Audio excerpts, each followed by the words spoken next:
Video பார்த்துட்டு இருக்கவங்க எல்லாருக்கும் வணக்கம். நான் உங்கள் ஜிவி. Welcome back to our channel Sound cooker.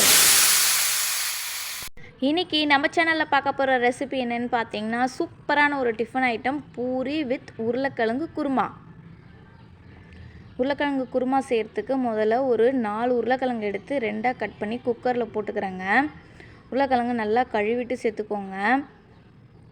இப்போ இதுக்கு தேவையான தண்ணி 1லேருந்து 1.5 கிளாஸ் அளவு தண்ணி ஊற்றி ஒரு 4 விசில் வச்சு எடுத்துக்கலாம். அவ்வளோதாங்க. பாருங்கள், உருளைக்கிழங்கு நல்லா வெந்துடுச்சு. இதை ஓரம் எடுத்து வச்சுட்டு இப்போ பூரிக்கு மாவு பிசைஞ்சு வச்சுக்கலாம். முதல்ல கோதுமை மாவு ஒரு 1/4 கிலோ எடுத்துக்கோங்க.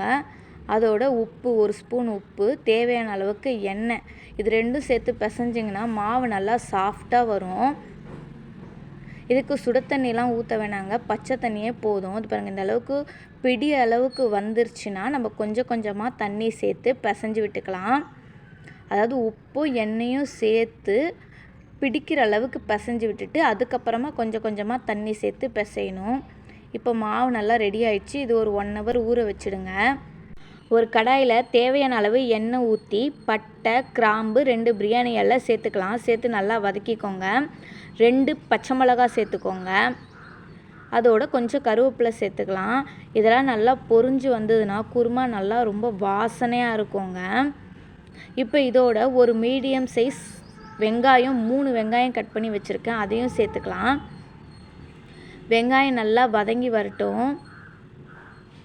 இந்த குருமா எல்லாத்துக்கும் பூரி, சப்பாத்தி, இட்லி, தோசை எல்லாத்துக்குமே பெஸ்ட்டு சைட் டிஷ்ஷுங்க. ட்ரை பண்ணி பாருங்கள். 2 மீடியம் சைஸ் தக்காளி கட் பண்ணி வச்சுருக்கேன், அதையும் சேர்த்துக்கலாம். தக்காளி நல்லா வதங்கி வரட்டும். வீடியோ பிடிச்சிருந்தா லைக் பண்ணுங்கள், ஷேர் பண்ணுங்கள். சவுண்ட் குக்கர் சேனலை ஃபஸ்ட் டைம் பார்க்குற மாதிரி இருந்தால் சப்ஸ்கிரைப் பண்ணி வச்சுக்கோங்க. நிறைய vlogs உங்களுக்காக காத்துட்டே இருக்குது.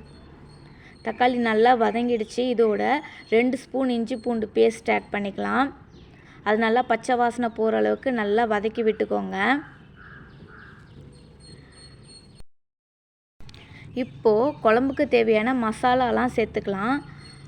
2 ஸ்பூன் குழம்பு மிளகாத்தூள், குருமாக்கு தேவையான உப்பு சேர்த்து நல்லா வதக்கி விட்டுக்கோங்க. மிளகாத்தூள் எண்ணெயிலே நல்லா வதங்கட்டும். இப்போ குழம்புக்கு எந்த அளவுக்கு தண்ணி வேணுமோ அந்த அளவுக்கு தண்ணி சேர்த்துக்கோங்க. இது குருமா எவ்வளோ கொஞ்சம் தண்ணியாக வேணும்னா நம்ம வச்சுக்கலாம். ஏன்னா கடைசியாக நம்ம தேங்காயும் உடச்சக்கல்லையும் அரைச்சி சேர்க்க போகிறோம். அதனால் உங்களுக்கு தேவையான அளவு தண்ணி விட்டுக்கோங்க. இந்த மாதிரி ஸ்டேஜில் நம்ம வேக வச்சுருக்க உருளைக்கிழங்கை ஆட் பண்ணிக்கலாம். அவ்வளோதான், உருளைக்கிழங்கு ஆட் பண்ணியாச்சு. நல்லா கிளறி கொடுத்துக்கோங்க. குழம்பு ஒரு 10 நிமிஷத்துக்கு மேலே கொதிக்கணும். மூடி வச்சுடுங்க. பாருங்கள், குழம்பு நல்லா கொதிச்சிட்ருக்கு. இந்த மாதிரி டைமில் நம்ம சொன்ன தேங்காய், சோம்பு, உடச்சக்கல்ல 3த்தையும் சேர்த்து நல்லா அரைச்சிக்கோங்க. நீங்கள் வேணால் முந்திரி கூட ஆட் பண்ணிக்கலாம்.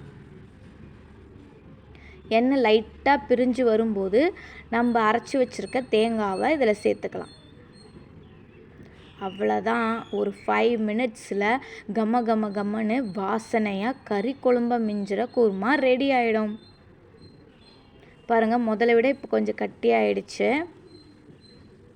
அவ்வளோதாங்க, எண்ணெய் பிரிஞ்சு குருமா, உருளைக்கிழங்கு குருமா ரெடி. இப்போ நம்ம பூரி திரட்டி வச்சுருக்கோம், அதை எண்ணெயில் சேர்த்துக்கலாம். கொஞ்சமாக லைட்டாக அமுக்குனிங்கன்னா பூரி உப்பி வரும். பாருங்கள், பூரி ரெடி. மார்னிங் பிரேக்ஃபாஸ்ட்டுக்கு, நைட்டு டின்னருக்கு நீங்கள் எப்படி வேணாலும் இந்த குருமா பூரி செஞ்சு சாப்பிடலாம். செம்ம டேஸ்டியாக இருக்கும். இந்த குருமா நீங்கள் பூரிக்கு மட்டும் இல்லை, சப்பாத்தி, தோசை, இட்லி எது கூட வேணாலும் நீங்கள் தொட்டு சாப்பிட்லாம். அவ்வளோ ஒரு டேஸ்டான ரெசிபி.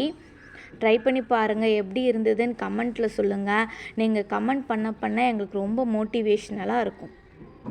அவ்வளோதாங்க, பூரி, உப்புன பூரி ரெடி வித் உருளைக்கிழங்கு குருமாவோட. டிஃபன் ரெடி ஆகிடுச்சு. நாங்கள் சாப்பிட போகிறோம். நீங்களும் வீட்டில் ட்ரை பண்ணி பாருங்கள். எப்படி இருந்ததுன்னு கமெண்ட்டில் சொல்லுங்கள். மறக்காமல் சவுண்ட் குக்கர் சேனலை சப்ஸ்கிரைப் பண்ணி வச்சுக்கோங்க. நெக்ஸ்ட் வீடியோவில் மீட் பண்ணுற வரைக்கும் பாய் பாய்.